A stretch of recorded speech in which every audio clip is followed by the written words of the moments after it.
अॼु पाण सिंध में वधंदड़ माहौलियाती तबाही बाबति ॻाल्हि ॿोल कंदासीं।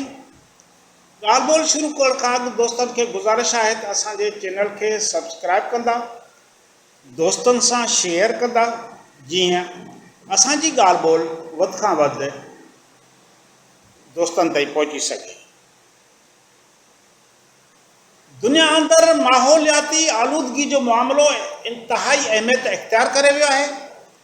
दुनिया जा मुल्क जेकी पहिरियां सिर्फ़ु हिक ॿिए जी तबाही जो सामान तयारु करण वारे खफ़कान में गलतान हुआ, हाणे सॼी दुनिया जे तबाही लाइ उभरंदड़ हिन आफ़त खे मुंहुं ॾियण लाइ घटि में घटि सोच वीचार करण जी हद ताईं अॻिते आया आहिनि। छाकाणि त इन नई आफ़त खे मुंहुं ॾियण ऐं उन जी तकड़ी अवसर आॾो बंदि ॿधण ते तरक़ी याफ़्ता ऐं तरक़ी पज़ीर मुल्कनि में अहिड़ा ई इख़्तिलाफ़ मौजूदु आहिनि जहिड़ा संदन अमीरी ऐं ग़रीबी बाबति तसवर ते हलंदड़ आहिनि। दुनिया जंहिं तेज़ रफ़्तारी सां तरक़ीअ जूं मंज़िलूं तय करे रही आहे, अहिड़ी तेज़ीअ सां पंहिंजे तबाही ऐं बर्बादी लाइ पिणु सामान गॾु करण में रुधल आहे। आलमी पैमाने ते कुदरती वसीला जिन में ॿेला, हैवानियात, साफ़ पाणी ऐं साफ़ हवा शामिल आहिनि, से तेज़ीअ सां बर्बाद थी रहिया आहिनि। हथियारनि जी ड्रोड़ ऐं उन्हनि जे इस्तेमालु ऐं तरक़ी याफ़्ता मुल्कनि तरफ़ां एटमी धमाका करण सबबि ताबकारीअ जे असरनि सॼी दुनिया जे फ़िज़ा खे ज़हरीलो बणाए छॾियो आहे।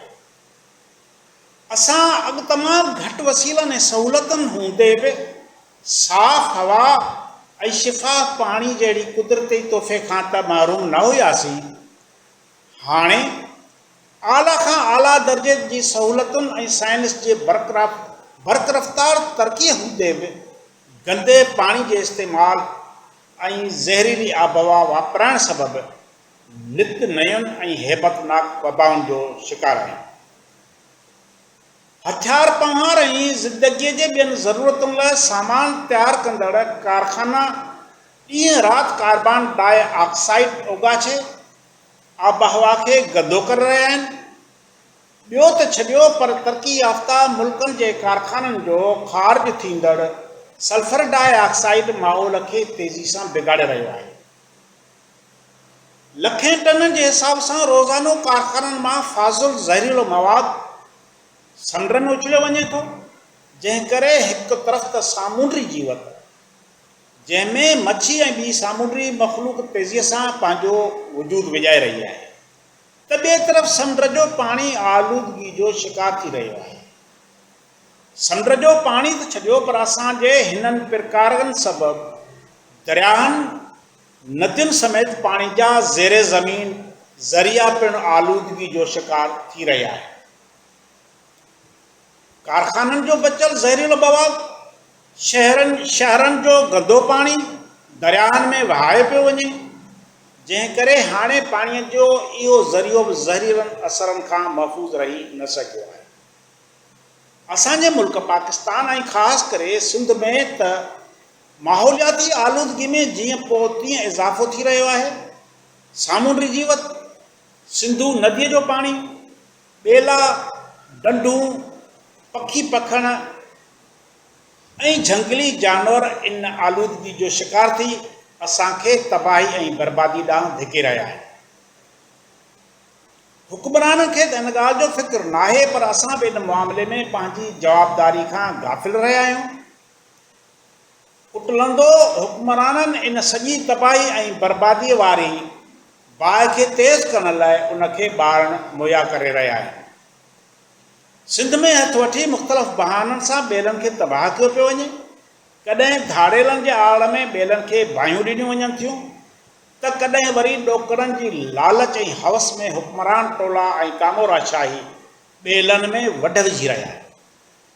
हर साल वणकारीअ वारी मुहिम जे ऐलाननि बावजूदि नवां वण पोखिड़ित ठहियो, पर उटलंदो नदियुनि, नालनि, वाहन, शाखुनि ऐं रस्तनि जे किनारनि ते बीठल वणनि खे नास कयो वञे थो, जंहिं करे सिंध तेज़ीअ सां इन कुदरती नेमतुनि खां महरूम थी रही आहे।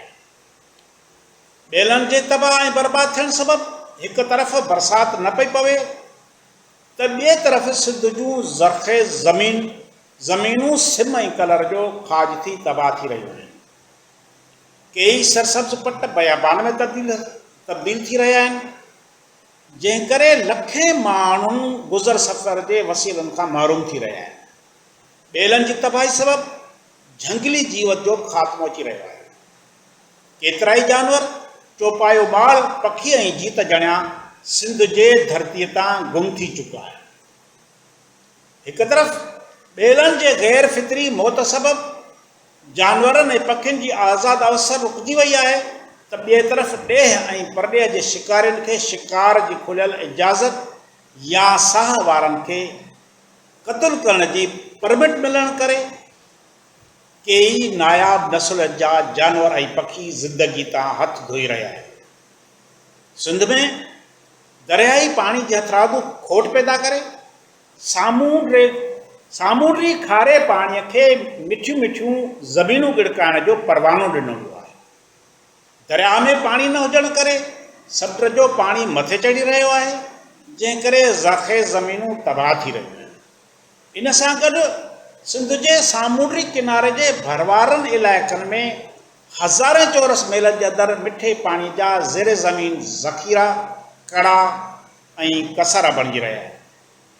जेकॾहिं हुक्मराननि तरफ़ां सिंधू दरिया जे पाणीअ खे हड़प करण वारी इहा रवश हलंदी रही त हिकु तरफ़ पाणीअ जी खोट सबबि ॿेला तबाह थी वेंदा, त ॿिए तरफ़ सामूंडी पाणी मथे चढ़ी लखे इंसाननि जे हयातीअ वारनि ज़रियनि खे हमेशह लाइ नास करे छॾींदो।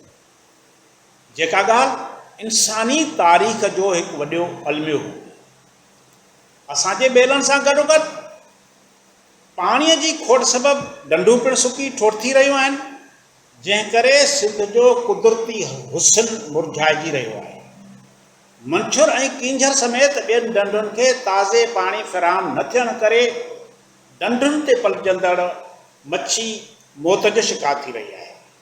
साइबेरा समेत उत्तर ओलह जे ॿियनि मुल्कनि खां ईंदड़ रंग बिरंगी पखियुनि जे वलरनि जी आमद बंदि थी रही आहे।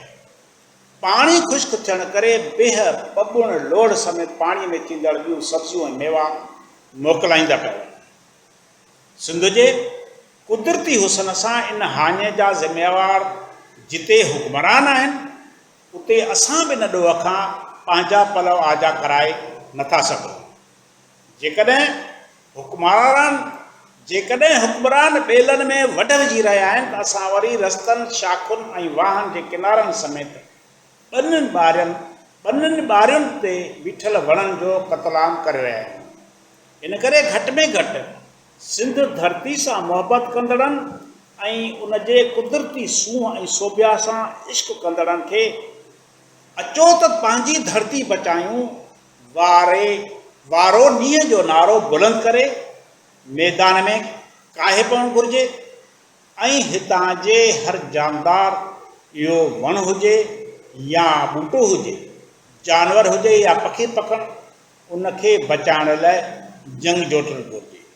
हितां जे वसीलनि जे बेहिसाब लुटमार ऐं ज़ियान खे रोकण लाइ एहतजाज करणु घुरिजे, अॻिते निकिरी अचणु घुरिजे। सिंधूअ जे पाणीअ समेत उन जे किनारे वारनि ॿेलनि ऐं उन में रहंदड़ जानवरनि, पखियुनि, पखड़नि जे जापे वारी जंग में साबित क़दमी सां जिदोजहद करणु घुरिजे। छाकाणि त जेकॾहिं असां तेज़ी सां वधंदड़ माहौलियाती आलूदगीअ खे मुंहुं न ॾिनो, त पोइ न सिर्फ़ु असां कुदरत जे हसीन ऐं बेबहा नेमतुनि खां महरूम थी वेंदासीं, पर पाण बि घुटिजी मौत जे मुंहं में हलिया वेंदासीं। महिरबानी।